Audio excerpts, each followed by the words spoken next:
Hello everyone and welcome back to the American Fun 351 YouTube channel. Today we'll be learning about one of the most interesting sidearms of World War II, the Type 14 Japanese Nambu.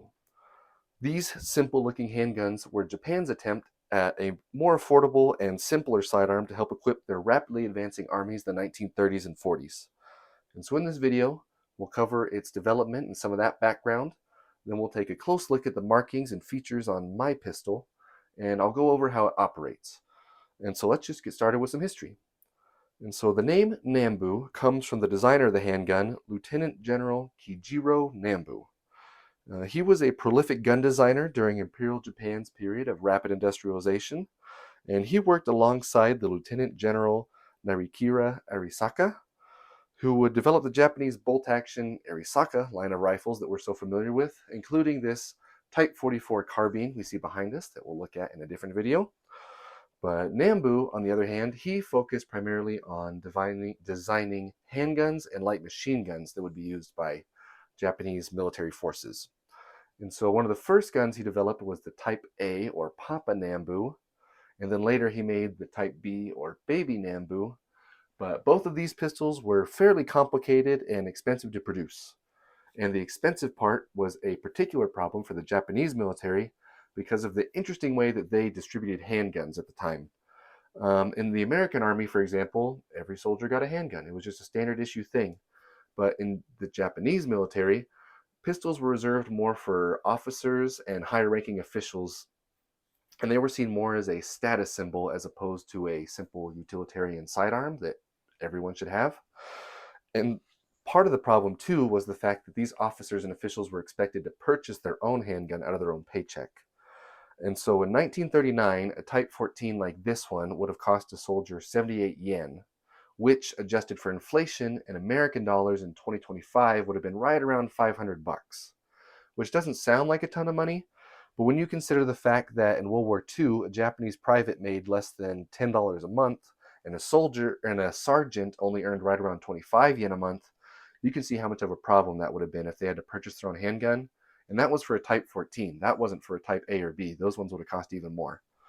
And so in 1925, the Japanese military approached Lieutenant General Nambu and said they wanted a simpler, cheaper design that they could make that their officers could more easily afford.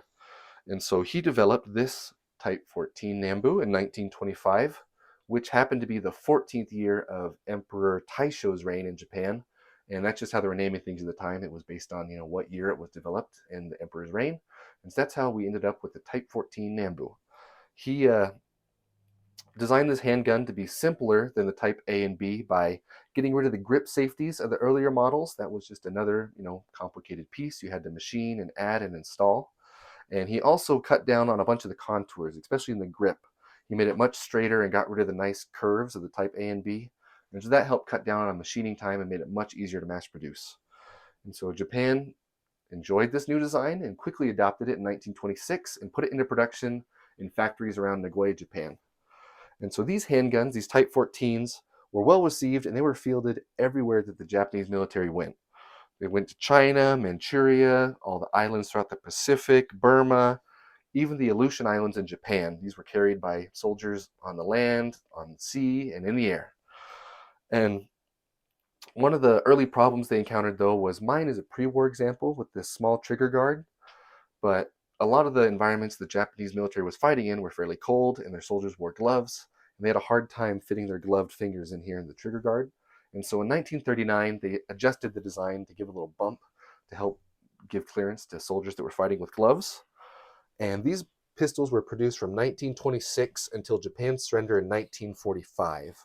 And so there's a few changes over that time span, but quality dropped drastically towards the end of the war, and most of the changes happened towards the end when they were just trying to get as many pistols out of the factory as they could in an attempt to not lose. But spoiler alert, they lost. But so during that time, they built around 250 to 300,000 of these handguns. But there's no telling how many of those are left today, because at the end of the war, after Japan's surrender, a lot of these handguns and just Japanese weaponry in general was destroyed, either thrown into the ocean, demilitarized, or anything that was left over in the occupied nations was often pressed into service by those countries and basically used up to the point of failure. China, for example, fielded every Nambu pistol that they could at the end of the war. But during the war, however, these pistols and just Japanese handguns in general were a very coveted war trophy for Allied troops that could get their hands on them. Their small size made them very easy to take with them and ship home, as well as the fact that they were mostly associated with Japanese officers and higher ranking officials, made them really great war trophies. And interestingly, unlike other European surplus firearms we see on the market that were imported in mass into America and sold on the surplus market, most Japanese weaponry was not really imported that way. Most of it came as a veteran bringback or a war trophy from World War II. So pretty much every Type 14 Nambu pistol you see and encounter in the United States is more than likely a veteran bringback from World War II. And so that kind of gives them an interesting, unique, personal little connection that I think makes them slightly more interesting than just an imported Mauser rifle, for example. But so with that in mind, let's take a closer look at the features on my handgun and go over some of its markings. All right, let's take a closer look at my Type 14. We're going to get started with the markings. And so right here at the back, we have our serial number as well as our maker's mark. Mine was made at the Tokyo Arsenal, but this stamp was also used by the Kokura Arsenal later on. But mine's early enough to be from Tokyo. And we can tell it's early enough based on our date code, which is down here. It starts with the year and then has the month, but they started counting during production in 1925. And so you have to add whatever number you have at the front to 1925. So that gives us 1930. So my pistol was made in March of 1930. So it's almost 100 years old now. If we flip it over, right here down at the bottom part of the frame, there's a couple inspection stamps. And these also help show that my gun was made in Tokyo before they switched to Kokura using that other maker's mark that we showed earlier. Up here we have our type designation, and these characters directly translate, I believe, to 10-4 year type, or type 14 to us. And then at the front of the gun, we have our safety lever. At the front is fire, at the back is safe. That mark means peaceful. And if you can tell, it rotates 360 degrees. It can go up and over, or it can go down and back.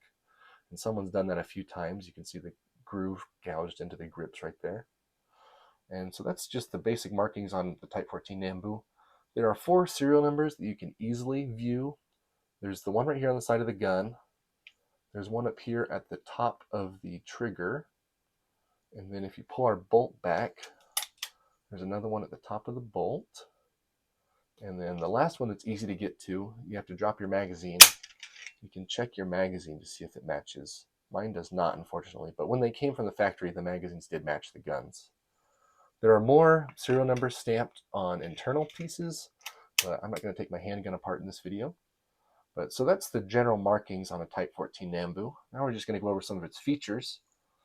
But so these were chambered in 8mm Nambu, which I unfortunately do not have, but I'll put a picture on the screen.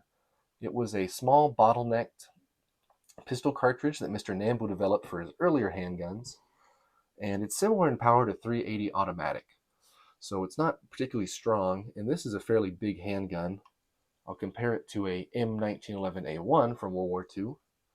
You can see that these guns are almost the same size, but the American handgun chambered in 45 ACP fired a much larger bullet compared to the about 31 caliber of 8mm Nambu. And then if you compare it up next to a Beretta 1934 that the Italians were using in World War II that shot .380 auto, you had almost the same power coming out of a much smaller handgun. But the Nambu Type 14 does hold 8 rounds though, so you get one more round than those other 2 handguns we just showed. We earlier pulled the cocking piece back. You would charge the weapon by putting in a full magazine and then manually cocking it, pulling this lever back. If it was loaded, the bolt would go forward. But it's a top ejecting handgun, which is kind of neat. If we want to drop our bolt, there's no bolt release anywhere. The only way to do it is to drop your magazine.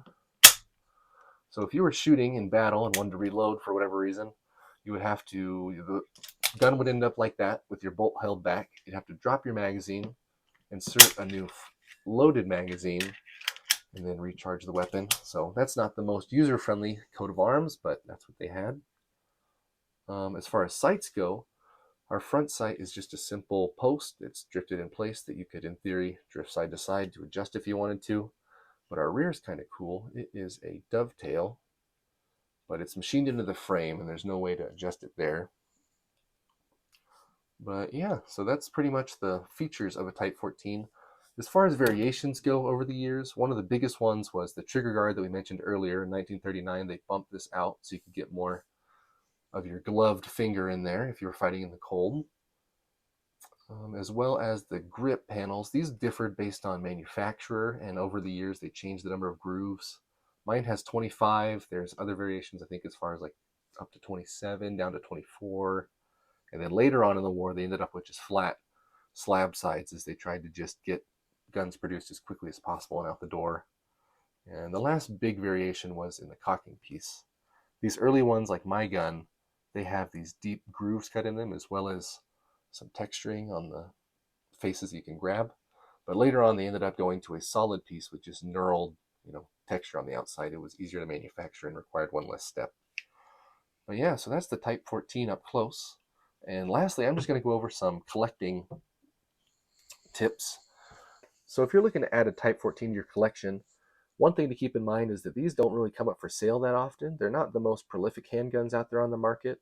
Like we mentioned earlier, pretty much every one you find in America, at least, is going to be a veteran bringback, so they weren't really imported in large numbers. So that keeps the price fairly high. These handguns that I've seen for sale have always been right around $800 for well-worn used examples and closer to $1,500 for nicer guns. Mine was in really good shape and has a small trigger guard, so it was on the higher end of that scale. But if you find one with capture papers and with the holster and with a matching magazine, things like that, it gets much closer to $2,000. But unfortunately, I do not have any 8mm Nambu to go shooting with in this video. Otherwise, we go take it shooting. But that's another thing to keep in mind looking at Type 14s, is the fact that they're chambered 8mm Nambu, which isn't very available. And when it is, it costs right around $2 a round. So if you wanted a handgun that you could go plinking with and actually shoot, the Type 14 might not be the best option. But as far as a wonderful collectible piece of Imperial Japanese history, I think they're great.